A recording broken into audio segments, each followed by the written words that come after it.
के अगले सीरीज में है, जिसमें हम लोग मुख्य रूप से चर्चा करेंगे अंतर्राष्ट्रीय घटनाएं यानी इंटरनेशनल इवेंट। यह जो घटना हम लोग चर्चा करेंगे वह दिसंबर से लेकर सितंबर तक जितने भी अंतर्राष्ट्रीय वो सभी महत्वपूर्ण यात्राएं हुई, महत्वपूर्ण घटनाएं हुई, उन सभी पे विचार करेंगे। मुख्य रूप से यह जो इंपॉर्टेंट है, आने वाला एग्जाम जो बीपीएससी का है वहाँ उसके लिए इंपॉर्टेंट है, या फिर नवंबर से लेकर दिसंबर में जितने भी एग्जाम है उसमें से आने वाले एग्जामों में यह महत्वपूर्ण है। अगर आप बीपीएससी में देखें तो 4 से 5 प्रश्न इंटरनेशनल इवेंट से पूछे जाते हैं। अगर वो सहायक का एग्जाम ले ले, चाहे वो बीपीएससी सहायक हो चाहे वो सचिवालय सहायक को, अगर उसमें से ले ले तो आपसे 2 से 3 प्रश्न कंफर्म आपको इंटरनेशनल अंतर्राष्ट्रीय घटनाओं से देखने को मिल जाएगा। तो आइए हम लोग चर्चा करते हैं। और अन्य भी एग्जाम जिसमें 25 नंबर के हैं उसमें भी 1 से 2 प्रश्न देखने को मिल ही जाते हैं।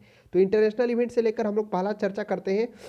15 से 17 दिसंबर 2021 को राष्ट्रपति रामनाथ कोविंद की बांग्लादेश की यात्रा होती है, और उस बांग्लादेश 3 दिन की यात्रा के दौरान वो सपत्नीक सही की यात्रा करते हैं। उसमें कई प्रमुख घटनाएं होती, घोषणाएं होती है। उन घोषणाओं में से एक होता है मुक्ति युद्ध संग्रहालय बंगबंधु डिजिटल प्रदर्शनी एक उपहार के रूप में वहां पर उद्घाटन किया जाता है। उसके बाद नूतन भारत बांग्लादेश, आप ध्यान से सिर्फ सुनते चलेंगे, लिखेंगे कम और बोलेंगे हम। कंटिन्यू नेक्स्ट देखा जाए, दूसरा हम लोग बात किए कि एक मुक्ति युद्ध संग्रहालय बंगबंधु बापू डिजिटल प्रदर्शनी के उपहार के तौर पर खोला गया। दूसरा नूतन भारत बांग्लादेश जो मुक्ति योद्धा छात्रवृत्ति है वो योजना का विस्तार किया गया। हालांकि वो छात्रवृत्ति लेकर योजना पहले से भी चलता आ रहा था भारत और बांग्लादेश के बीच, उसको विस्तार किया गया। नेक्स्ट हम लोग देखेंगे दिसंबर 2021 में नासा ने खुलासा किया। हालांकि वो घटना पहले हुआ था, लेकिन दिसंबर 2021 में नासा के द्वारा खुलासा किया गया कि क्या है कि नासा का जो पार्कर यान है सूर्य के कोरोना, आपको पता होगा कोरोना जो सबसे बाहरी भाग है, जो आवरण है, जो या तो सूर्य ग्रहण हो या चंद्र ग्रहण हो, जो भी लगता है उस समय हम जो उसका देख पाते हैं, जो भाग देख पाते हैं वो कोरोना का ही भाग देख पाते हैं। सबसे बाहरी आवरण होता है। तो कोरोना को छूने वाला मानव निर्मित पहली वस्तु बन गया है कौन? पार्कर यान। बोला गया था पार्कर यान के बारे में, कहा गया, बताया गया जिस दिन जब खुलासा किया गया दिसंबर में, तो कहा गया कि 28 अप्रैल 2021 को क्या किया गया, पार्कर कम से कम 3 बार कोरोना से होकर गुजरा, और एक बार तो वहां पर 5 घंटे का भी क्या रहा, वहां पर रुका। दूसरा हम लोग बात करेंगे अगला घटना, 6 दिसंबर 2021 को रूसी राष्ट्रपति व्लादिमीर पुतिन का भारत यात्रा होता है, और उस भारत यात्रा में भारत के प्रधानमंत्री नरेंद्र मोदी और जो रूसी राष्ट्रपति होते हैं व्लादिमीर पुतिन, दोनों के भी शिखर वार्ता होता है। हालांकि शिखर वार्ता होने से पहले 2+2 वार्ता होता, आपको पता होगा भारत कुछ देशों के साथ 2+2 वार्ता करता है, मुख्य रूप से 4 देशों के साथ। कौन कौन देश है? ऑस्ट्रेलिया है, उसके बाद जापान है, उसके बाद ये यूएसए है और रूस है। ये 4 देशों के साथ भारत करता है। उसमें से 2+2 वार्ता होता है जिसमें दोनों देशों के विदेश मंत्री और रक्षा मंत्री भाग लेते हैं। तो उसमें से एक अहम, जब दोनों के बीच क्या हुआ, समझौता हुआ, तो इन दोनों के बीच जब वार्ता हुआ तो एक अहम निकल कर आया कि जो इस सुरक्षा है, यानी कि दोनों देशों के बीच जो सैन्य तकनीक सहयोग है वह 2021 से बढ़ाकर 2031 यानी 10 वर्षों के लिए बढ़ाया गया, और दोनों के सहयोग से 6 लाख से अधिक AK-203, जिस प्रकार से AK-47 होता था राइफल है, उससे भी लेटेस्ट वर्जन AK-203 है। जो क्या किया गया, एसॉल्ट राइफल का निर्माण भारत वह रूस के सहयोग से कहाँ किया जाएगा, वह किया जाएगा अमेठी के कोरबा में, जो उत्तर प्रदेश में। तो यह दोनों ध्यान में रखेंगे। अगला हम लोग चलते हैं कि म्यांमार की जो सेना है फरवरी 2021 में सत्ता पर कब्जा किया गया था। आपको पता होगा म्यांमार में जो है वहाँ पर तख्ता पलट हुआ। तख्ता पलट होने के बाद जो वहाँ का जो टोटल कंट्रोल हुआ सेना के हाथों में आ गया, और सेना के हाथों में आते ही जो वहाँ के स्टेट काउंसलर थी आंग सान सून, उसको क्या कर दिया गया, उसको कारावास की सजा सुनाई गई। वहाँ के जो शीर्ष अदालत था वह भ्रष्टाचार के मामले में उनको सजा सुना दिया गया। कब? सेना के हाथ में वहाँ का सत्ता आते ही। और आपको पता होगा आंग सान सून जो है नोबेल शांति से विजेता भी रही है, नोबेल शांति पुरस्कार भी ली हुई है। तो यह इंपॉर्टेंट घटना है, पूछा जा सकता है। उसके बाद 25 दिसंबर 2021 को विश्व के अब तक का सबसे विशाल टेलीस्कोप, जिसे हम लोग जेम्स वेब, शॉर्टकट में आप JWST यानी जेम्स वेब स्पेस टेलीस्कोप्स के नाम से जानते हैं, का प्रक्षेपण अमेरिकी अंतरिक्षयान नासा द्वारा फ्रेंच गुयाना के एरियन स्पेस 5 यानी कि एरियन 5 रॉकेट के जरिए किया गया। तो ध्यान में रखेंगे यह अब तक का विश्व का सबसे बड़ा जो है टेलीस्कोप है, James Webb space telescope. Next हम लोग देखेंगे दिसंबर 2021 में अमेरिकी वाणिज्य पत्रिका फोर्ब्स ने विश्व की सर्वाधिक 100 शक्तिशाली महिलाओं में सबसे धनी जो जेफ बेजोस है, उनकी पत्नी, हालांकि उनकी पत्नी तलाक ले चुकी है, उनको बताया। उसके बाद उन 100 महिलाओं में भारत की भी 4 महिलाओं को शामिल किया गया। आइए जानते हैं भारत की वो 4 महिला कौन। पहला निर्मला सीतारमण, दूसरा रोशनी नडा जो HCL की चेयरमैन है, और शेष 2 अन्य थे। नेक्स्ट हम लोग चर्चा करेंगे दिसंबर 2021 में जर्मनी के चांसलर एंजेल मार्केल के 16 वर्ष के शासन के अंत दिसंबर 2021 में हो गया। एंजल जो यहाँ की जो चांसलर थी कौन, एंजेला मार्केल, वह लगभग 16 वर्षों तक शासन की और उसका जो अंत है दिसंबर में हो गया। तथा 63 वर्षीय जो है ओलाफ सोल्ज नए क्या बने, वहाँ के चांसलर बने जनवरी के। तो ध्यान में रखेंगे उनका नाम क्या था, उनका नाम था सोल्ज, ओलाफ सोल्ज नए चांसलर बने हैं।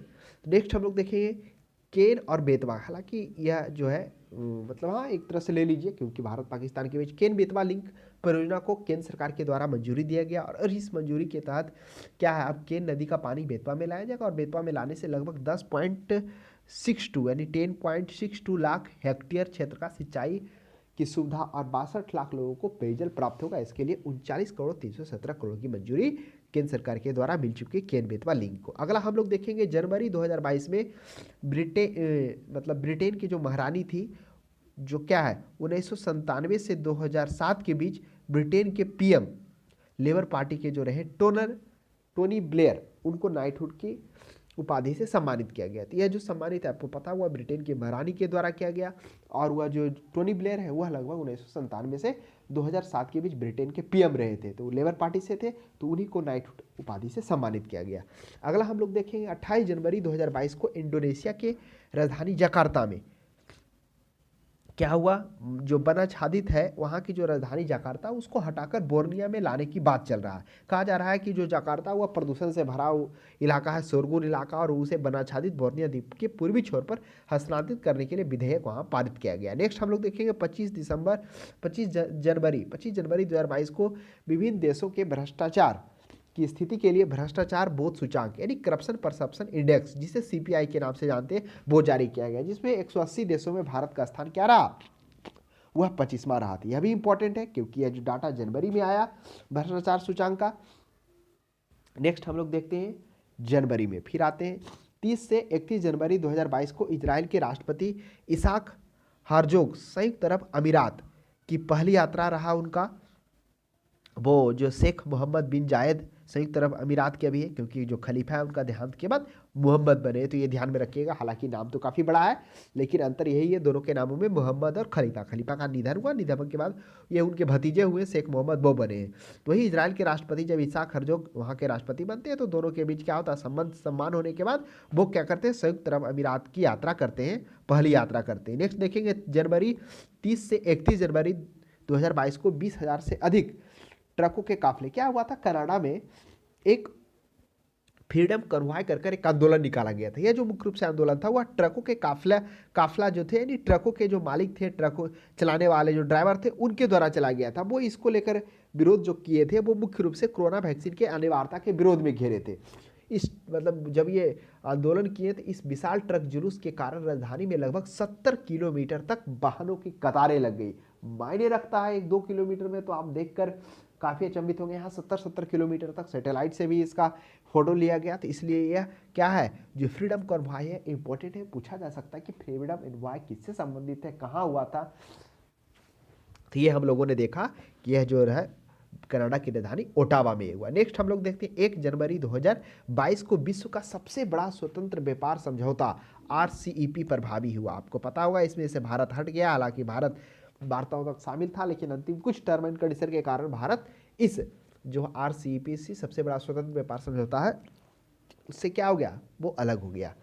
तो यह एशियान के 10 देशों के बीच है और आपको पता होगा एशियान में 10 देश कौन कौन सा है, कुछ नहीं है। अगर आपको मैप याद है तो आप क्रम से सभी बोल देंगे। नहीं, पहले आप भारत के बगल में म्यांमार लीजिए, म्यांमार के नीचे आ जाइए तो थाईलैंड हो जाएगा, थाईलैंड के बगल में कंबोडिया हो जाएगा, कंबोडिया के बगल में लाओस आ जाएगा, लाओस के बगल में वियतनाम आ जाएगा, उसके बाद नीचे जाइए तो मलेशिया आ जाएगा, उसके नीचे जाइए तो इंडोनेशिया आ जाएगा, फिर मलेशिया के नीचे जाएगा छोटा सा देश सिंगापुर देखने को मिल जाएगा, और फिर मलेशिया के जस्ट पूर्वी क्षेत्र में जाएंगे तो आपको ब्रुनोई देखने को मिल जाएगा, और फिर आपको ठीक पूर्वी क्षेत्र में जाएंगे इंडोनेशिया के तो आपको फिलीपींस देखने को मिल जाएगा। वह 5 अन्य देश के बीच यह क्षेत्रीय व्यापक आर्थिक भागीदार समझौता लागू हुआ। ये टोटल जो है आसियान के 10 देश और 5 अन्य देशों के बीच यह समझौता लागू हुआ। यह विश्व का सबसे बड़ा स्वतंत्र व्यापार समझौता है। नेक्स्ट हम लोग देखेंगे 27 जनवरी 2022 को 69 वर्षीय पश्चात एयर इंडिया का पूर्ण स्वामित्व है पुनः टाटा समूह के झोली में आ गया, जो 18,000 करोड़ की बोली लगी थी। नेक्स्ट हम लोग देखेंगे 13 फरवरी 2022 को नेपाल के सर्वोच्च न्यायाधीश जो जस्टिस शमशेर जेबी राणा के विरुद्ध महाभियोग या जो भी कहिए अविश्वास प्रस्ताव पारित हुआ, जैसे महाभियोग पारित होता है वहाँ का रूल है कि वहाँ के जो सर्वोच्च न्यायालय होते हैं, मुख्य न्यायाधीश होते हैं, उनको इस्तीफा देना पड़ता है, उन्हें स्वतः ही निलंबन का प्रावधान वहाँ हो गया। जैसे ही क्या हो गया, महाभियोग वहाँ पर प्रस्तुत किया गया और नए कार्यवाहक दीपक कुमार कुर्की बने। ये हमारे पड़ोसी देश है तो थोड़ा इंपॉर्टेंट है इस प्रकार की घटना, क्योंकि एक जो भी देश होता है सर्वोच्च न्यायालय जो न्यायपालिका उसका सर्वोच्च कड़ी माना जाता है, वो चाहे वो मौलिक अधिकार हो चाहे मौलिक कर्तव्य हो, उसका एक तरह से वो संरक्षक माना जाता है। तो ये हम हाल ही में हुआ था, नेपाल में हुआ था फरवरी में, जिसमें से क्या हो गया था, जो जस्टिस शमशेर शाह हैं उनको क्या करना पड़ा, महाभियोग जैसे ही पेश हुआ उनको इस्तीफा देना पड़ा। नेक्स्ट हम लोग देखेंगे 13 फरवरी 2022 को 5 वर्षों के लगातार दूसरे कार्यकाल हेतु जर्मनी के राष्ट्रपति रहे कौन, फ्रैंक वाल्टर स्टीमनियर जर्मनी के राष्ट्रपति हैं, वह पुनः निर्वाचित हुए 2017 के लिए। हालांकि इससे पहले एक और नेता होते हैं जो पुनः 2005 में शायद होते हैं, लेकिन ये दूसरे ऐसे होते हैं जो दूसरे कार्यकाल के लिए कौन, जो है जर्मनी के जो राष्ट्रपति हैं फ्रैंक वाल्टर स्टीमनियर पुनः निर्वाचित होते हैं। अगला हम लोग देखेंगे अंतर्राष्ट्रीय आर्थिक सहयोग के लिए प्रमुख वैश्विक मंच G20। आपको पता होगा G20 का जो 2023 का जो 23वां सम्मेलन होने वाला है वह भारत में होने वाला है, इसलिए यह इंपॉर्टेंट है। इसके लिए जो यह कहाँ किया जाएगा, पहले तो जम्मू कश्मीर प्रस्तावित था, लेकिन जो हाल ही में है वो न्यू दिल्ली में होने वाला है, जिसके लिए अमिताभ कांत को पूर्णकालिक शेरपा बनाया गया है। इसका जो मंत्रिमंडल ये की तरफ से क्या हो चुका है, इसको एक तरह से मतलब कहिए कि अस्थायी रूप से सचिवालय बनाने का फरवरी में इसको मिल चुका था, तो ये आप ध्यान में रखेंगे। नेक्स्ट हम लोग देखेंगे 9 फरवरी 2022 को विभिन्न देशों में शासन में लोकतंत्र की स्थिति के आकलन हेतु लोकतंत्र सूचांक 9 फरवरी को क्या किया गया, लोकतंत्र गणना यानी कि लोकतंत्र सूचांक जारी किया गया। यह जारी ब्रिटेन के द इकोनॉमिक इंटेलिजेंस यूनिट के द्वारा किया जाता, EIC के द्वारा किया जाता।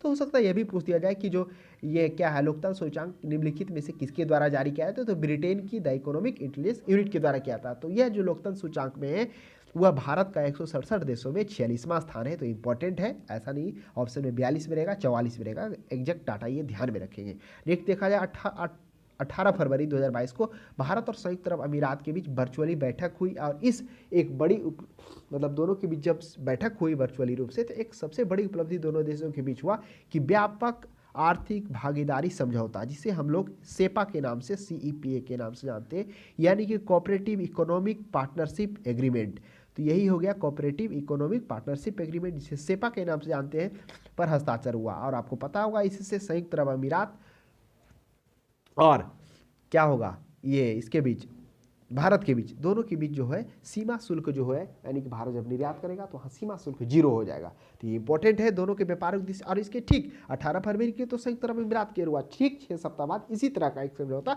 ऑस्ट्रेलिया के साथ होता है, जिसमें से भी क्या हो जाता है, व्यापारिक जो मतलब दोनों के बीच जो टर्म एंड कंडीशन होते हैं करने का, वो सहूलियत के लिए, समाधान के लिए, यानी एक तरह से क्या हो आसान हो जाए उसके लिए एक तरह के समझौता होता है जो इक्टा के नाम से जानता है, यानी कि ECTA। तो इक्टा है ऑस्ट्रेलिया के बीच और सेपा है संयुक्त अरब अमीरात के बीच। तो इक्टा जो था, इक्टा क्या था, वह economic cooperative and trade agreement, ये था जो 6 सप्ताह बाद ऑस्ट्रेलिया के साथ में हुआ, तो ये ध्यान में रखेंगे आप। उसके बाद आगे बढ़ते हैं हम लोग। 9 मार्च 2022 को दक्षिण कोरिया के नए राष्ट्रपति कौन बनते हैं, वह बनते हैं यून सुक थियोल बनते हैं, वह पीपुल्स पावर पार्टी के नए राष्ट्रपति बनते हैं, तो यह इंपॉर्टेंट है।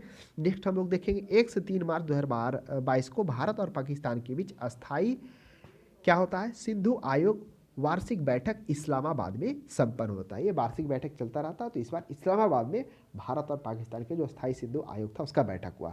आगे हम लोग देखते हैं मार्च 2022 में पेरिस के स्थित वित्तीय कार्यवाही कार्यबल जो है, यानी कि जो पेरिस में स्थित है, जिसे हम लोग क्या नाम से FAT के नाम से जानते हैं, इसका मतलब हो गया फाइनेंशियल एक्शन टास्क फोर्स, यानी कि जो FAT है वह पेरिस स्थित जो वित्तीय कार्यवाही कार्यबल है कि ग्रे सूची में पाकिस्तान को पुनः बरकरार रखा गया। हालांकि ये जो मुख्य रूप से जो शामिल किया जाता है, बहुत पहलुओं को देखा जाता है, मुख्य रूप से कौन सा देश टेररिस्ट को फंड कर रहा है पैसों के लिए, और अनेक कारणों को भी देखा जाता है, कौन फना दे रहा है, कौन उसको प्रमोट कर रहा है। तो इसके लिए सभी को देखकर उसको क्या कहता है, ग्रे सूची में लाया था। ग्रे सूची में आने का मतलब है कि वो क्या है, मतलब उसके वहाँ पर वित्तीय कार्यवाही मतलब वहाँ से जैसे इंटरनेशनल बैंक हो गया, वर्ल्ड बैंक हो गया, उस कंडीशन में ग्रे सूची में आने से वो जो भी आप अगर आप हेल्प लेना चाहते हैं इन बैंकों से तो देने में बहुत खतराती है, तो ये मुख्य रूप से इसका असर पड़ता है।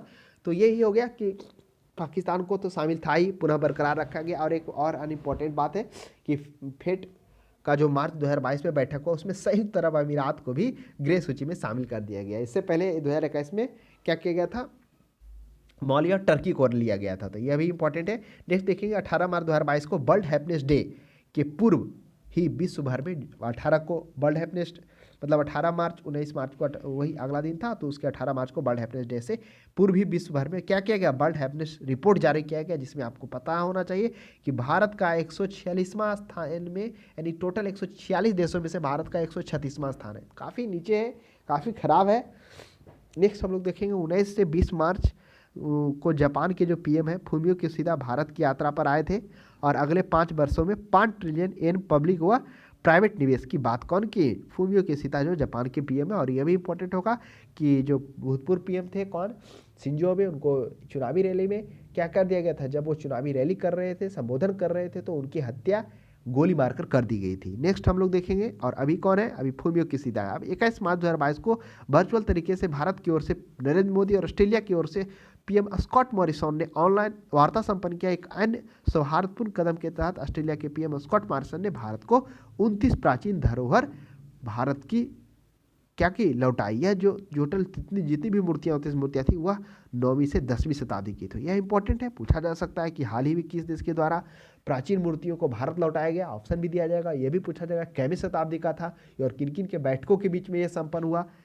नेक्स्ट हम लोग देखेंगे मार्च 2022 में जारी रिपोर्ट में हथियारों के आयात व भारत के सऊदी अरब का विश्व में पहला स्थान बन गया। आपको पता होना चाहिए मार्च में एक रिपोर्ट जारी हुआ जिसमें हथियार के आयात के रूप में भारत व सऊदी अरब विश्व का पहला देश बना। सबसे ज़्यादा आयात करने वाला, सबसे ज़्यादा बेचने वाला कौन बना, वह अमेरिका बना। यह अमेरिका का ट्रेंड है, आप देखेंगे अगर हिस्ट्री उठाकर देखिए किस तरह से यूरोपीय और पश्चिमी देशों में दोनों में शीत युद्ध हो गया, इस तरह से युद्ध होकर अभी रूस का यूक्रेन पर चल रहा है। तो इस तरह से वो क्या करते हैं, अपनी अर्थव्यवस्था को तेजी करने के लिए इस तरह से क्या करती है, वह वहाँ चलता रहता है।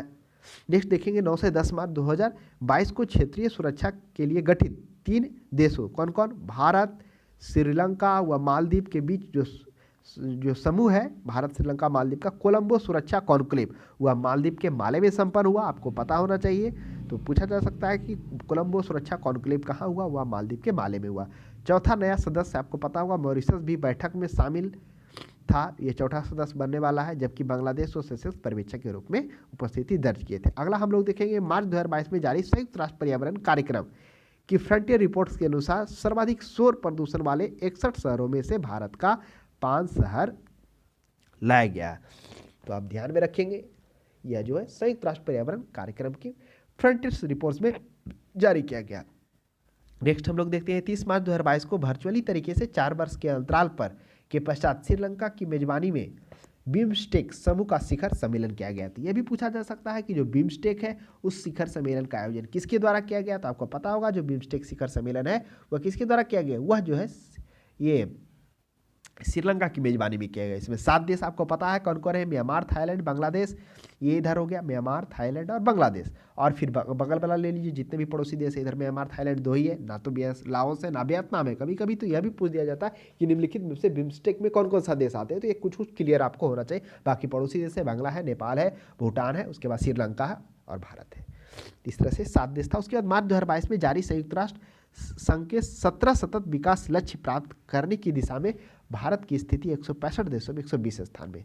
तो ये जो था संयुक्त राष्ट्र के सतत विकास लक्ष्य सस्टेनेबल डेवलपमेंट रिपोर्ट है, जिसमें से भारत का 165 देशों में 120वां स्थान है। किसमें, सतत विकास लक्ष्य में, जो मार्च में रिपोर्ट जारी किया गया है। उसके बाद अप्रैल में हम लोग आते हैं। अप्रैल में देखेंगे 11 अप्रैल 2022 को शहबाज शरीफ, जो नवाज शरीफ के छोटे भाई हैं, वो पाकिस्तान के नए प्रधानमंत्री बने। ये प्रधानमंत्री क्यों बने, क्योंकि अभी तो कार्यकाल पूरा हुआ नहीं था। तो वहाँ पर क्या हुआ कि जो इमरान खान सरकार थी, अविश्वास प्रस्ताव हो गया। आपको पता होगा जैसे ही सरकार में अविश्वास प्रस्ताव पारित होगा वहाँ के मंत्रिमंडल को इस्तीफा देना पड़ता। मंत्रिमंडल इस्तीफा देने का मतलब क्या हो गया, फिर से नया मंत्रिमंडल बनेगा। तो उसमें से जो है नए राष्ट्रपति, जो नए पीएम बने वो नवाज शरीफ बने। नेक्स्ट हम लोग देखेंगे 12 अप्रैल 2022 को भारत व अमेरिका के बीच 2+2 मंत्री स्तरीय वार्ता कहाँ संपन्न हुआ, वाशिंगटन में संपन्न हुआ। अमेरिका के विदेश मंत्री एंटनी ब्लिंकन व रक्षा मंत्री लॉयड ऑस्टिन ने भाग लिया। तो ये आपको ध्यान में रखेंगे, क्योंकि क्या होता है दोनों के बीच भारत और अमेरिका में 2+2 वार्ता होता है। आपको पता होगा 2+2 वार्ता जिसमें हम लोग चर्चा की कि भारत कुछ देशों के साथ करता है, जिसमें से अमेरिका हो गया, ऑस्ट्रेलिया हो गया, रूस हो गया, जापान हो गया, इन देशों के साथ में भारत में करता है, जिसमें अमेरिका के साथ 2+2 हुआ, जिसमें एक रक्षा मंत्री होते हैं और एक विदेश मंत्री होते हैं। तो अमेरिका की तरफ से जो रक्षा मंत्री थे वो कौन थे, वो थे लॉयड ऑस्टिन थे, और विदेश मंत्री थे एंटनी ब्लिंकेन थे। तो ये दोनों में भारत की तरफ से आपको पता ही होगा, भारत के रक्षा मंत्री राजनाथ सिंह, विदेश मंत्री जयशंकर। नेक्स्ट हम लोग देखेंगे एस जयशंकर जी। नेक्स्ट देखेंगे 1 से 3 अप्रैल 2022 को नेपाल के प्रधानमंत्री श्री शेर बहादुर देउबा ने भारत की यात्रा की थी। कब, 1 से 3 अप्रैल को। आगे हम लोग देखेंगे 7 अप्रैल 2022 को यूक्रेन पर रूस के आक्रमण के मामलों को लेकर रूस को संयुक्त राष्ट्र मानवाधिकार परिषद से निलंबित कर देगा। आपको पता होगा इसके लिए अमेरिका क्या कर चुका, प्रस्ताव पारित कर चुका था। पक्ष में लगभग जो वोट पड़ा, कितना पड़ा था, लगभग 93 वोट पक्ष में आया था, ऐसे ही था। और 58 उसके अपोजिट में, 58-24 पड़ा था। भारत और कुछ अन्य देश वॉकआउट हो गए थे, शामिल नहीं लिए थे। तो इस तरह से आपको पता होना चाहिए संयुक्त राष्ट्र मानवाधिकार परिषद से क्या कर दिया गया, 7 अप्रैल को रूस को निलंबित कर दिया गया, कारण रूस का यूक्रेन पर आक्रमण के कारण। उसके बाद आपको पता होना चाहिए इससे पूर्व 2011 में लीबिया को भी इसी तरह किया गया था। लीबिया में जो वहाँ के तानाशाह शासक थे वहाँ पर नरसंहार किए थे, इसके लिए वो घटना हुआ था। नेक्स्ट देखेंगे 21 से 22 अप्रैल को ब्रिटेन प्रधानमंत्री बोरिस जॉनसन क्या होते हैं, आपको पता होगा अप्रैल में बोरिस जॉनसन जो होते हैं वो इस्तीफा देते हैं। उसके बाद फिर लीज ट्रेज बनती है, और जैसे ही लीज ट्रेज क्या होती है वो सितंबर में बनती है, और वो भी 1 महीना बाद इस्तीफा दे देती है। लेटेस्ट न्यूज आपको बता रहे हैं। और अभी जो है दीपावली के दिन क्या होते हैं, 24 अक्टूबर को ऋषि सुनक ब्रिटेन के पीएम बनते हैं। तो यह भी पूछा जा सकता है कि भारतीय मूल के ब्रिटिश पीएम कौन है, नाम क्या है, उनका संबंध किस राज्य से, तो पंजाब राज्य से है। नेक्स्ट हम लोग देखेंगे 1 से 7 अप्रैल 2022 को राष्ट्रपति श्री रामनाथ कोविंद ने भारत के उच्च स्तरीय शिष्टमंडल के साथ तुर्कमेनिस्तान व नीदरलैंड की यात्रा की थी। यह ध्यान में रखेंगे, राष्ट्रपति कौन गए थे, राष्ट्रपति रामनाथ कोविंद, जो कहाँ गए, तुर्कमेनिस्तान और नीदरलैंड। तो आपको पता होगा तुर्कमेनिस्तान की राजधानी अशगाबाद है और नीदरलैंड की राजधानी एम्स्टर्डम है। तो उनकी यात्रा किया गया। नेक्स्ट हम लोग देखें दोनों देशों के बीच राजनयिक संबंधों की स्थापना के लिए 30वीं वर्षगांठ के उपलक्ष्य में क्या किया गया, भारत और तुर्कमेनिस्तान के स्मारक टिकट भी जारी किया गया इसी अवसर पर। और अप्रैल 2022 के अंतर्राष्ट्रीय अंतरिक्ष स्टेशन में 4 यात्रियों ने पूर्णतः निजी यात्रा किया, और अपने पैसों से, खुद के पैसे से अंतर्राष्ट्रीय स्पेस स्टेशन ISS, जो एक बहुराष्ट्रीय अंतरिक्ष स्टेशन है, जिसमें मतलब कहिए कि जाक्सा है, रॉसकॉस्मोस है, उसके बाद CSA है, नासा है, यानी इन सभी देशों के सहयोग से बहुराष्ट्रीय अंतरिक्ष स्टेशन का निर्माण किया गया, जिसमें निजी यात्रा क्या किया गया, 4 यात्रियों के दे रखे। जो पहला थे अमेरिका के व्यक्ति थे, उनका नाम देखिए ना क्या था, हाँ लैरी कॉनोर था। दूसरे कनाडा के व्यक्ति थे, मार्क, सभी ये रहते हैं उद्यमी रहते हैं, उद्योगपति रहते हैं। कनाडा के मार्क पैथी होते हैं, और इजराइल के एयरबस्टन रहते हैं, और एक पायलट ही होता है। तो इस तरह से हम लोगों ने देखा कि किस तरह से अप्रैल 2022 में पूर्णतः निजी यात्रा अमेरिका के ह्यूस्टन स्थित एरोस्पेस फॉर्म एक्जियोन स्पेस के एक्जियोम मिशन 1 के तहत ड्रैगन क्रू में सवार होकर 4 यात्री करते हैं, जिसमें से अमेरिका, कनाडा और इजराइल के रहते हैं। नेक्स्ट हम लोग देखेंगे 25 से 27 अप्रैल 2022 को 7वां रायसीन संवाद नई दिल्ली में हुआ। ये वैश्विक मुद्दों पर विचार के लिए भारत द्वारा आयोजित किया जाता है। आयोजन भारतीय विदेश मंत्रालय द्वारा दिल्ली स्थित think tank observation research foundation के द्वारा किया गया। आप कह सकते हैं ऑब्जर्वेशन रिसर्च फाउंडेशन ORF और विदेश मंत्रालय द्वारा दिल्ली स्थित थिंक टैंक के सहयोग से यह क्या किया गया, रायसीन संवाद आया हुआ है। इसमें से जो रायसीन संवाद होता है, इसमें लगभग विभिन्न के बहुत सारे जो होते हैं वहाँ के विदेश मंत्री होते हैं, यानी अन्य मंत्रियों इसमें उपस्थित होते हैं, उपस्थिति दर्ज करते हैं। और इस रायसीना संवाद जो नई दिल्ली में संपन्न हुआ, मुख्य अतिथि के तौर पर जो बुलाया गया था, किनको बुलाया गया था, वह बुलाया गया था यूरोपीय आयोग यानी यूरोपीय यूनियन के जो अध्यक्ष है उर्सुला वांडेर को बुलाया गया था। तो आप ध्यान में रखेंगे, यह 2016 से चलता आ रहा है रायसीना संवाद। नेक्स्ट हम लोग देखेंगे 17 से 24 अप्रैल मॉरिशस के प्रधानमंत्री प्रविंद जगन्नाथ, जो मॉरिशस के भी प्रधानमंत्री है, वो भारत की सपत्नी सहित यात्रा किए थे। कौन, प्रविंद जगन्नाथ। नेक्स्ट हम लोग देखेंगे अप्रैल 2022 में जो है नोबेल शांति पुरस्कार विजेता कौन, आप कह सकते हैं नोबेल शांति पुरस्कार विजेता, ये देखिए,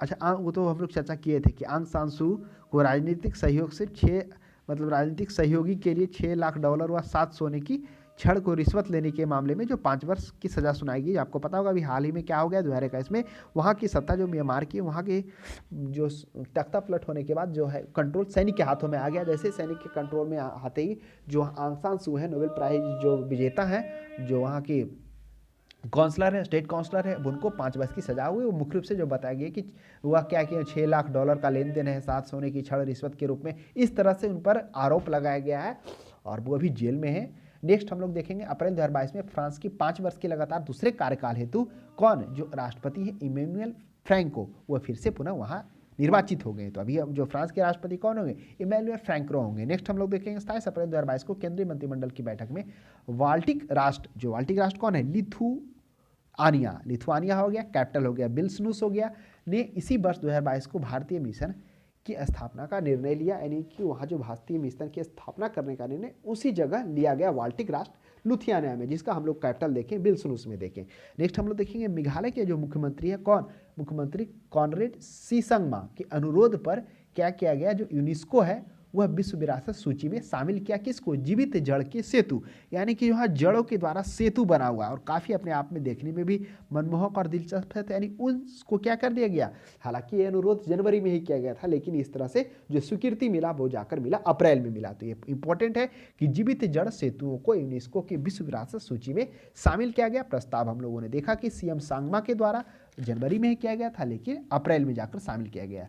फिर देखेंगे 15 से 21 मई 2022 को राष्ट्रपति रामनाथ कोविंद की जमैका तथा सेंट विसेंट व ग्रेनेडिस की यात्रा होती है। आपको पता होगा कि जमैका की राजधानी किंगस्टन है और सेंट विंस्टन ग्रेनेडिस की भी राजधानी वही है। तीनों देशों की यात्रा होती है, जमैका, सेंट विसेंट और ग्रेनाडिस। नेक्स्ट देखेंगे 2 से 4 मई 2022 को भारत के प्रधानमंत्री अब वो निकलेंगे, कहाँ निकलेंगे, जर्मनी, डेनमार्क और फ्रांस की यात्रा पर निकलेंगे। और इसी तरह से जैसे ही वो जर्मनी जाएंगे तो जर्मनी के साथ एक जर्मनी अंतर्राष्ट्रीय विचार विमर्श होगा, जिसे हम लोग आईजीसी के नाम से जानेंगे, यानी कि इंडिया जर्मन इंटर गवर्नमेंटल कॉन्सुलेशन होगा, छठा होगा। ये दोनों के बीच 2-2 वर्ष पर होता रहता है, एक बार भारत जर्मनी जाएगा और फिर जर्मनी वाले जो राष्ट्राध्यक्ष हैं वो भारत आएंगे, ये दोनों के बीच चलता रहता है। तो जर्मनी भारतीय पीएम और जर्मनी चांसलर ओलाफ शुल्ज के बीच ये संपन्न हुआ, आईजीसी संपन्न हुआ।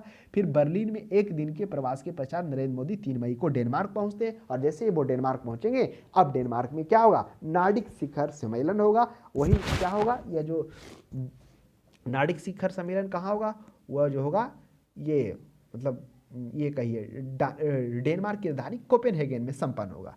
तो आपको नार्डिक देश में आपको पता होगा कौन कौन है, डेनमार्क, नॉर्वे, स्वीडन, फिनलैंड, ये सभी देश बुआएंगे। उन सभी देशों के साथ ये क्या होगा, नार्डिक शिखर सम्मेलन। ये हालांकि दूसरा शिखर सम्मेलन होता है। नेक्स्ट हम लोग देखेंगे, नेक्स्ट 16 मई 2022 को नेपाल के प्रधानमंत्री, अब 4 मई तो इधर संपन्न हुआ, अब 16 मई को नेपाल के प्रधानमंत्री श्री बहादुर देउवा के निमंत्रण पर प्रधानमंत्री नरेंद्र मोदी नेपाल जाएंगे और लुम्बिनी मठ क्षेत्र अंतर्राष्ट्रीय बौद्ध संस्कृति और विरासत केंद्र के निर्माण की मेजबानी के लिए प्रधानमंत्री और देउवा जो वहाँ के जो नेपाल के प्रधानमंत्री शिलान्यास करेंगे। नेक्स्ट हम लोग देखेंगे 16 मई से 18 मई के बाद फिनलैंड और स्वीडन द्वारा नाटो की सदस्यता हेतु आवेदन नाटो के मुख्यालय ब्रुसेल्स स्थित में जमा कराया जाता है। और इसी बीच एक होता है, आपको पता होगा कि जो यूक्रेन का रूस का यूक्रेन पे जो हमला है वो नाटो की तरफ बढ़ते कदम को लेकर ही माना जाता है, मतलब वही उसका झुकाव परिणाम वही है। तो इस तरह से आप देखेंगे कि फिनलैंड और स्वीडन के द्वारा भी नाटो की सदस्यता के लिए आवेदन 18 मई को दिया गया। नेक्स्ट हम लोग आगे बढ़ते हैं, 19 अप्रैल 2022 को क्या किया गया, जो पूर्व नंबर 1 एक टेनिस खिलाड़ी थे बोरिस बेकर, उनको 2.5 वर्ष की कारावास की सजा हुई। ये थोड़ा उनको पैसा का वित्तीय मामले को लेन देन कर हुआ कि शायद वो अपने आप को दिवालिया घोषित किए थे, लेकिन वो थे नहीं। 2021-22 में सर्वाधिक कमाई करने वाले 10 खिलाड़ियों को फोर्ब्स की सूची में शामिल किया। सबसे फर्स्ट नंबर पर लियोन मेसी, जो फुटबॉल अर्जेंटीना कहाँ है, अर्जेंटीना का तो संबंध हम लोगों ने इस तरह से देखा है कि शायद आपको आधी होगा, बर्ड ज्योग्राफी में चर्चा हुई है, वहाँ पंपास भी है, फिर हम लोगों ने पेंटागोनिया का भी पढ़ा रहा है, बहुत सारे हम लोगों ने चर्चा किया था। नेक्स्ट हम लोग देखेंगे 13 मई 2022 को आई रिपोर्ट में विश्व प्रेस स्वतंत्रता सूचांक। अब मई में क्या होता है, विश्व प्रेस स्वतंत्रता सूचांक आता है, और जैसे ही विश्व प्रेस स्वतंत्रता सूचांक 180 देशों में भारत का 150वां स्थान आता है। अब हम लोग मई की तरफ जो बढ़ रहे हैं, आगे देखते हैं। 22 मई 2022 को जापान के प्रधानमंत्री कौन होते हैं, फूमियो किशिदा के निमंत्रण पर अब प्रधानमंत्री नरेंद्र मोदी 2 दिन के जापान यात्रा पर जाएंगे। और ये 2 दिन के जापान यात्रा पर जैसे ही जाएंगे, क्वाड का भी बैठक होगा, वह जापान में ही होगा। तो 23 से 24 मई जापान यात्रा के दौरान क्वाड शिखर सम्मेलन में 24 मई को शामिल होते हैं। और इस क्वाड शिखर सम्मेलन आपको पता होगा 4 देश है, कौन कौन 4 देश है, अमेरिका है, भारत है, ऑस्ट्रेलिया है और एक जापान है। तो इस तरह से 4 देशों के बीच ये क्या हुआ, क्वाड सम्मेलन हुआ। तो क्वाड सम्मेलन के बाद सभी देशों के साथ क्या हुआ, 2+2 द्विपक्षीय वार्ता हुआ, जिसमें भारत यूएस के साथ वार्ता हुआ, जिसमें 5G अन्य टेक्नोलॉजी के मामले में सहयोग करने की बात हुई, जिसमें भारत और अमेरिका के साथ ICET हुआ। इसमें से क्या हो गया, इसका मतलब हो गया US initiative on critical and emerging technology की शुरुआत हुई। फिर ऑस्ट्रेलिया के पीएम एंथनी, जो ऑस्ट्रेलिया के पीएम है एंथनी अल्बनीज के साथ हुआ, उसमें व्यापार और निवेश और रक्षा निर्माण, हरित और हाइड्रोजन सहित इन सभी पे बात हुआ। फिर जापान के पीएम फूमियो किशिदा के साथ हुआ, फूमियो किशिदा के साथ द्विपक्षीय बैठक हुई जिसमें से 5 ट्रिलियन येन के निवेश 5 वर्षों में बात हुई। फिर जो मुंबई अहमदाबाद का हाई स्पीड ट्रेन चल रहा उसकी प्रगति पर उन्होंने रेखांकित किया नरेंद्र मोदी ने। उसके बाद क्वाड के सम्मेलन के बाद अमेरिकी राष्ट्रपति जोसेफ बाइडेन के नेतृत्व में अगुवाई में एक संगठन का निर्माण होता, IPEF, Indo Pacific economic framework. तो यह इंपॉर्टेंट है, पूछा जा सकता है कि इंडो पैसिफिक इकोनॉमिक फ्रेमवर्क किसकी अगुवाई में तैयार हुआ, क्या है इसमें, किससे रिलेटेड है। तो इसमें जो है, इसमें से मुख्य रूप से जो है हिंद प्रशांत आर्थिक फ्रेमवर्क का गठन जो है 13 देशों को शामिल इसमें किया गया है। 4 तो ये लोग हैं और 9 हैं जो दक्षिण एशियाई देश में, तो ध्यान में रखिएगा। नेक्स्ट हम लोग देखेंगे यूक्रेन व मालदोवा। मालदोवा का राजधानी कहाँ है? मालदोवा का राजधानी चिसिनाउ है, और यूक्रेन का तो क्यों आपको पता होगा। तो यूक्रेन व मोल्दोवा ने रूसी हमले के 4 दिन पश्चात ही 28 फरवरी 2022 को क्या कर दिया था, यूरोपीय संघ की सदस्यता हेतु औपचारिक आवेदन प्रस्तुत किया था और 17 जून को उसको संतुष्टि प्रदान कर दिया गया। और यूरोपीय यूनियन संघ के हेडक्वार्टर ब्रुसेल्स से ये भी ध्यान में रखेंगे। जून 2022 को लैटिन अमेरिका देश के कोलंबिया में, आपको पता हो कोलंबिया दक्षिण अमेरिका में सबसे ऊपर में है, क्योंकि यहीं पर आपको देखने लूनोज जो घास का मैदान है मुख्य रूप से गुआना और ये वाले क्षेत्र में देखने को मिल रहा था। तो हम लोग चर्चा कर रहे थे कि जून 2022 में लैटिन अमेरिका क्षेत्र कोलंबिया के राष्ट्रपति चुनाव जो है वह कौन जीते हैं? वामपंथी नेता गुस्तावो पेट्रो होते हैं। हालांकि गुस्तावो पेट्रो का जो अगर आप इतिहास देखेंगे तो काफ़ी रहा है, किस तरह से गोरिल्ला संगठन में जुड़ते हैं, फिर वो जेल भी जाते हैं, उस तरह से फिर अपने पार्टी को किस तरह से वो राष्ट्रीय पार्टी बनाते हैं। तो वही है, कौन बने? कंबोडिया के वामपंथी नेता गुस्तावो पेट्रो निर्वाचित होते हैं। वो 17 वर्ष की आयु में ही गोरिल्ला संगठन से जुड़ गए थे। नेक्स्ट हम लोग देखेंगे 30 जून 2022 को क्या होता है? बोंग बोंग बोंग यानी बोंग बोंग मार्कोस फिलीपींस के नए राष्ट्रपति बनते हैं। इनके पूर्व जो पिता थे वो तानाशाह थे, उन्हीं के बेटे ये हैं बोंग बोंग मार्कोस। हालांकि जब ये राष्ट्रपति बनते हैं तो मुख्य अतिथि के तौर पर भारतीय मोदी, नरेंद्र मोदी और उनके साथ एक और जाते हैं राज्य मंत्री, वो जाते हैं उसमें हिस्सा लेते हैं। नेक्स्ट देखेंगे 23 से 24 जून 2022 को ब्रिक्स का 14वां शिखर सम्मेलन होता है। आपको पता होगा पहले ब्रिक था, फिर 2010 में जैसे साउथ अफ्रीका शामिल हुआ ब्रिक्स कहलाने लगा। 14वां शिखर सम्मेलन वर्चुअली तरीके से चीन की मेजबानी में संपन्न हुआ।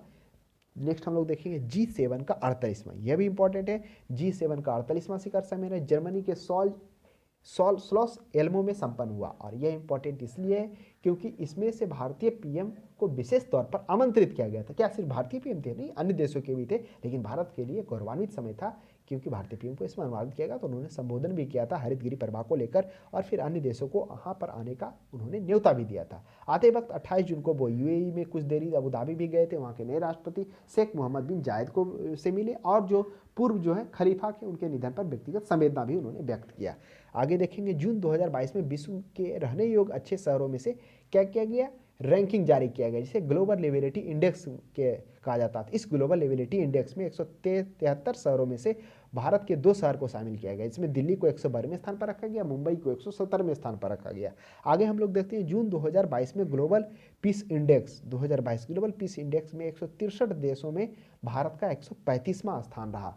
तो आप ध्यान में रखेंगे। फिर जून 2022 में पर्यावरण निष्पादन सूचांक जारी किया गया। तो यह जून में कुछ इंपॉर्टेंट आया डाटा निकल के, जिसमें हम लोग देखा ग्लोबल लिविलिटी इंडेक्स में 2 शहरों को शामिल किया गया। फिर जून में ग्लोबल पीस इंडेक्स जारी किया गया, तो ग्लोबल पीस इंडेक्स में भारत 163 देशों में 135वां स्थान रहा। फिर आप देखेंगे जून में पर्यावरण निष्पादन सूचांक जारी किया गया, जिसमें 180 देशों में भारत का 180वां स्थान रहा। ये जो पर्यावरण निष्पादन सूचांक जारी किया था ये लोग कोलंबिया विश्वविद्यालय द्वारा जारी किया जाता है, दोनों मिलकर करता है। फिर देखेंगे 2 से 5 जून 2022 को ब्रिटेन के महारानी एलिजाबेथ द्वितीय के राज्याभिषेक के 70 वर्ष पूर्ण होने पर प्लेटिनम जुबली समारोह मनाया गया। तो पूछा जा सकता है प्लेटिनम जुबली समारोह क्या है, किससे संबंध है, कहाँ मनाया गया। फिर देखेंगे 7 जून 2022 को हंगरी के जो राजनयिक थे कौन? कसावा कोरोसिस संयुक्त राष्ट्र महासभा के 77वें अध्यक्ष सर्वसम्मति से निर्वाचित हो गए। हालांकि निर्वाचित तो वो जून में हुए, लेकिन जो उनका कार्यकाल है वो सितंबर से स्टार्ट होगा। तो ध्यान में रखेंगे 77वें जो है कसाब कोरोसिस संयुक्त राष्ट्र महासभा के क्या किए गए, वो निर्वाचित किए गए अध्यक्ष के रूप में। तो ये कहाँ के हैं? वो हैं हंगरी के हैं। इसमें से जापान, इक्वाडोर, माल्टा, मोजाम्बिक और स्विट्जरलैंड को अस्थायी सदस्य के रूप में नियुक्त किया गया, जिसमें से जापान तो 12वीं बार है, पहली बार मोजाम्बिक और स्विट्जरलैंड को इसमें लाया गया। वही स्विट्जरलैंड है जहाँ पर जर्मनी में उसके बगल से डेन्यूब नदी निकलेगी। चलिए तो संयुक्त राष्ट्र सुरक्षा परिषद का हेडक्वार्टर न्यूयॉर्क है, यूएस में है। आगे हम लोग देखेंगे 21 जून 2022 को दक्षिण कोरिया में पूर्णतः स्वदेशी रॉकेट पेलोड को द्वारा अंतरिक्ष में प्रक्षेपण किया गया। ये अपने आप के लिए दक्षिण कोरिया के लिए इंपॉर्टेंट है, क्योंकि वो स्पेस में कदम रखा हुआ पूर्णतः स्वदेशी निर्मित पेलोड का निर्माण कर अंतरिक्ष में प्रक्षेपण किया। फिर देखेंगे जून 2022 में स्विट्जरलैंड स्थित international institute for management and development, इसको IMD कहते हैं, तो international institute for management and development के द्वारा क्या किया गया, प्रतिस्पर्धा सूचांक जारी किया गया और इस प्रतिस्पर्धा सूचांक में 63 देशों में भारत का 37वां स्थान रहा। उसके बाद देखेंगे 11 से 17 जून 2022 को विश्व व्यापार संगठन WTO हेडक्वार्टर क्या रहा, जिनेवा स्विट्जरलैंड रहा का बर्मा मंत्री स्तरीय सम्मेलन जिनेवा में संपन्न हुआ। ये 2-2 वर्षों के अंतराल पर होता है। नेतृत्व वाणिज्य मंत्री श्री पीयूष गोयल ने किया। तो ध्यान में रखेंगे तो क्या है, 11 WTO हेडक्वार्टर जिनेवा है वर्ल्ड ट्रेड ऑर्गेनाइजेशन का। और यह भी ध्यान में रखेंगे कि WTO का स्थापना कब हुआ, ये स्थापना होता है 1948 में 7 अप्रैल को। एक बार आप देख लेंगे, वही मंत्री 12वां मंत्री स्तरीय जो सम्मेलन जिनेवा में संपन्न हुआ 2-2 वर्षों के अंतराल पर होता है। फिर देखेंगे श्रीलंका में भीषण आर्थिक राजनीतिक संकट तो चल ही रहा था, आप लोग अपडेट हुए होंगे। उस आर्थिक संकट के बीच 13 जुलाई 2022 को क्या के जो गोटाबाया राजपक्षे थे देश छोड़कर भाग गए, और जैसे ही वो भाग गए फिर कार्यवाहक राष्ट्रपति के रूप में जो पहले थे राष्ट्रपति रानिल विक्रमासिंघे को नया राष्ट्रपति रूप में बनाया जाता है। फिर देखेंगे जुलाई 2022 के पहले सप्ताह में ब्रिटेन के कंजर्वेटिव पार्टी बोरिस जॉनसन का त्यागपत्र होता है। किस तरह से देखें, वो अप्रैल में बनते हैं, फिर जुलाई में उनका त्यागपत्र होता है, और उस त्यागपत्र के बाद बोरिस जॉनसन के त्यागपत्र के बाद लिज ट्रेस 56वें राष्ट्रपति और तीसरे क्या रहती है PM, मतलब तीसरे महिला PM बनती है। और लिज ट्रेस का भी अक्टूबर में क्या हो जाता है, त्यागपत्र दिया जाता है। वो भी कंजर्वेटिव पार्टी से ही होते हैं और उनका भी यही होता है आंतरिक दबाव के कारण। अब ऋषि सनक जो भारतीय मूल के हैं वो बने हैं 24 अक्टूबर 2022 को। नेक्स्ट ध्यान में रखेंगे, काफ़ी उथल पुथल वहाँ हुआ। नेक्स्ट देखेंगे 8 जुलाई 2022 को जापान के पूर्व PM शिंजो अबे को क्या कर दिया गया, एक चुनावी रैली के दरमियान में उन्हें गोली मारकर हत्या कर दी गई। सबसे लंबे समय तक रहने के लिए कार्यकाल के लिए वो जाने जाते हैं। 2006 से 7 1 साल इधर रहे थे, फिर 12 से लेकर 20 तक उन्होंने रहा था। नेक्स्ट देखेंगे 19वें राष्ट्रीय खेल जो है वह 23 सितंबर से 8 अक्टूबर 2023 को हांगझोंग में होना है, जो कि 2022 में ही होना था लेकिन स्थगित हो गया, तो अब आगे बढ़ गया एक साल। जुलाई 2022 में अमिताभ कांत को G20 शिखर सम्मेलन का क्या किया गया, पूर्णकालिक शेरपा बनाया गया। आपको पता होगा 23वां शिखर सम्मेलन G20 वह भारत में होने वाला, वह नई दिल्ली में संपन्न होने वाला। फिर हम लोग देखेंगे I2U2 का I2 का मतलब इंडिया इजराइल और U2 का मतलब USA UAE, मानी India Israel USA and UAE का पहला शिखर सम्मेलन 14 जुलाई 2022 को वर्चुअली रूप से संपन्न हुआ। इसकी स्थापना 2021 में विदेश मंत्रियों की परिकल्पना के बाद किया गया था I2U2 का, क्योंकि ये हाल ही में स्टार्ट किया गया, इंपॉर्टेंट है, वर्चुअली रूप से आयोजन हुआ। फिर हम लोग देखेंगे 17 जुलाई 2022 को भारत और चीन के बीच संयुक्त क्षेत्र चुशुल मोल्दा सीमा पर बैठक हुआ। ये देखिए चलता रहता है, ये 16वां बैठक था, 14वां बैठक जनवरी में ही हुआ था, 12 घंटे तक चली दोनों देशों के बीच, यानी तनाव को कम करने के लिए जो दोनों भारत और जो चीन है उनके तनाव को कम करने के लिए सैनिकों के बीच इस तरह से क्या होता है, वो चलता रहता है। नेक्स्ट देखेंगे 1 से 4 अगस्त 2022 को मालदीव जो कैपिटल उसका माले के राष्ट्रपति जो इब्राहिम मोहम्मद सोलिह थे, मालदीव के राष्ट्रपति थे, वो भारत की राजकीय यात्रा पर आए थे। कौन, इब्राहिम मोहम्मद सोलिह भारत की यात्रा पर थे अगस्त में। फिर देखेंगे 2 से 3 अगस्त को अमेरिकी प्रतिनिधि सभा की जो स्पीकर थी, कौन, नैन्सी पेलोसी, जो अमेरिकी प्रतिनिधि सभा के स्पीकर रहते हैं नैन्सी पेलोसी का, जैसे ही वो ताइवान यात्रा होता है, क्योंकि ताइवान यात्रा होता है उससे चीन भड़क जाता है, क्योंकि चीन है जो ताइवान को अपना मानता है, अपना मतलब भाग मानता है, इसके कारण वो भड़क जाता है। नेक्स्ट देखेंगे 31 जुलाई 2022 को आतंकी संगठन अल-कायदा के सरगना जो रहे हैं, कौन, अल जाहरी को अमेरिका ड्रोन हमले के जरिए मार गिराया। उन्होंने बताया कि जब से वो ओसामा बिन लादेन मरा है उसका जो नेतृत्व कर रहा था इसी के द्वारा किया जा रहा था, इनके द्वारा जो है अल जाहरी के द्वारा। नेक्स्ट देखेंगे अगस्त 2022 में दक्षिण कोरिया ने चंद्रमा के कक्षा के परिक्रमा के लिए अपने एक स्वदेशी उपग्रह दानुरी, तो दक्षिण कोरिया का 2 हम लोग देखे, एक पेलोड देखे अंतरिक्ष में कदम रखा, दूसरा स्वदेशी उपग्रह दानुरी का प्रक्षेपण फ्लोरिडा रॉकेट के जरिए 5 अगस्त को किया गया। फिर देखेंगे 23 अगस्त 2022 को भारतीय विदेश मंत्री कौन, S जयशंकर ने एसनसियोन है जो पराग्वे की राजधानी है, तो ध्यान में रखिएगा, थोड़ा सा नाम बोलने में आपको लग सकता है नया। एसनसियोन में क्या किया गया, भारतीय दूतावास का उद्घाटन किया गया। हालांकि दोनों देशों के बीच तो संबंध मतलब 60 वर्षों से है, लेकिन वहाँ तक विदेश मंत्री अभी तक नहीं थे, तो क्या किया गया, विदेश मंत्री को दूतावास का उद्घाटन किया गया पराग्वे के विदेश मंत्री के साथ मिलकर के।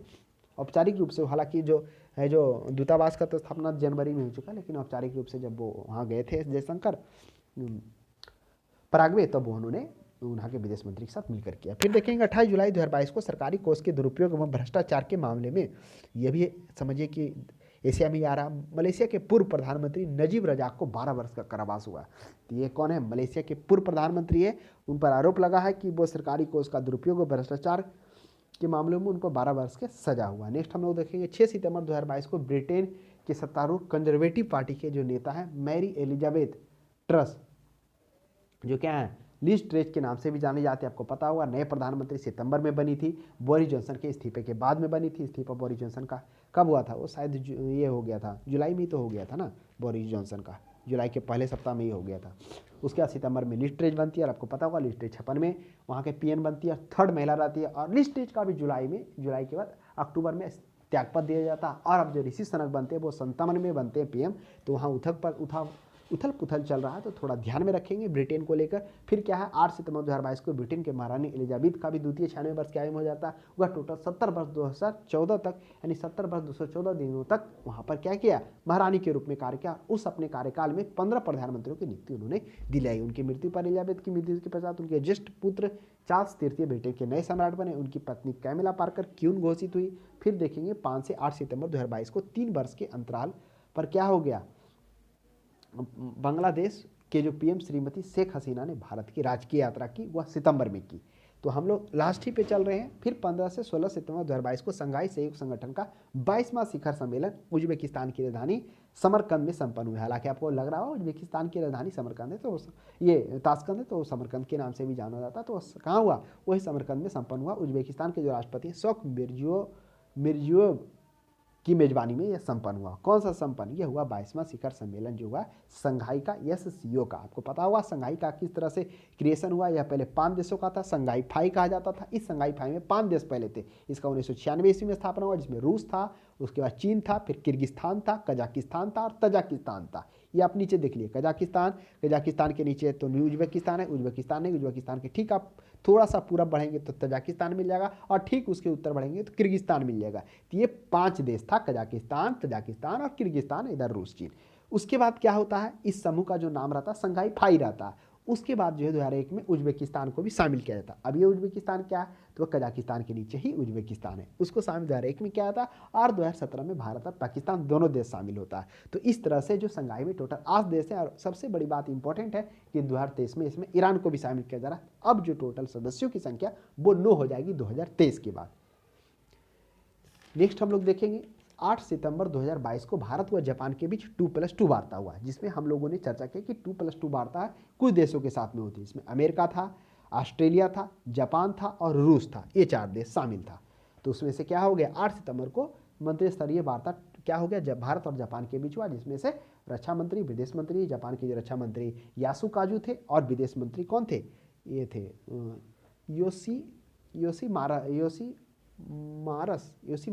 योशीमायस थे, यही थे, योशीमायस हयाशी थे, ये थे विदेश मंत्री थे। दोनों देश 2+2 हुआ, 4 देशों के साथ ये संपन्न होता, वो भी हम लोगों ने देख लिया। फिर देखेंगे सितंबर 2022 में कजाकिस्तान की राजधानी जो थी नूर सुल्तान थी।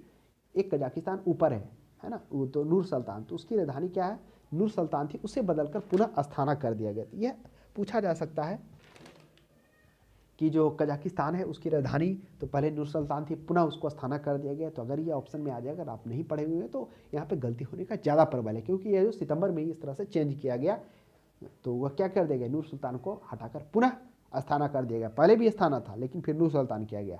अब देखेंगे 12 से 15 सितंबर 2022 को अंतर्राष्ट्रीय डेयरी संघ IDF का, इंटरनेशनल डेयरी फेडरेशन का क्या होगा, विश्व शिखर सम्मेलन 2022 का आयोजन किया गया। यह ग्रेटर नोएडा में हुआ, जिसका उद्घाटन भारतीय प्रधानमंत्री नरेंद्र मोदी के द्वारा किया गया। यह 5 दशक के पश्चात आयोजन भारत में हुआ था, इससे पहले 1974 में हुआ था। तो ये इंपॉर्टेंट है। विश्व डेयरी सम्मेलन का जो थीम है, पोषण और आजीविका के लिए डेयरी, यानी dairy for nutrition and livelihood. आगे हम लोग देखेंगे और लास्ट देखेंगे कि 29 सितंबर 2022 को क्या किया गया, वैश्विक नवाचार सूचांक जारी किया गया। इस वैश्विक नवाचार सूचांक में भारत का 132 देशों में 40वां स्थान है। तो इस तरह से हम लोगों ने क्या किया, दिसंबर से लेकर सितंबर तक की जो भी अंतर्राष्ट्रीय घटनाएं हुई, जो इंपॉर्टेंट है, जो पूछा जा सकता है, जो आगामी एग्जाम जितने भी होने वाले नवंबर, दिसंबर, जनवरी में, उन सभी पर आने वाले प्रश्नों पे हम लोगों ने चर्चा किया। तो आज के लिए इतना ही। अब हम लोग अगले सीरीज में मिलते हैं।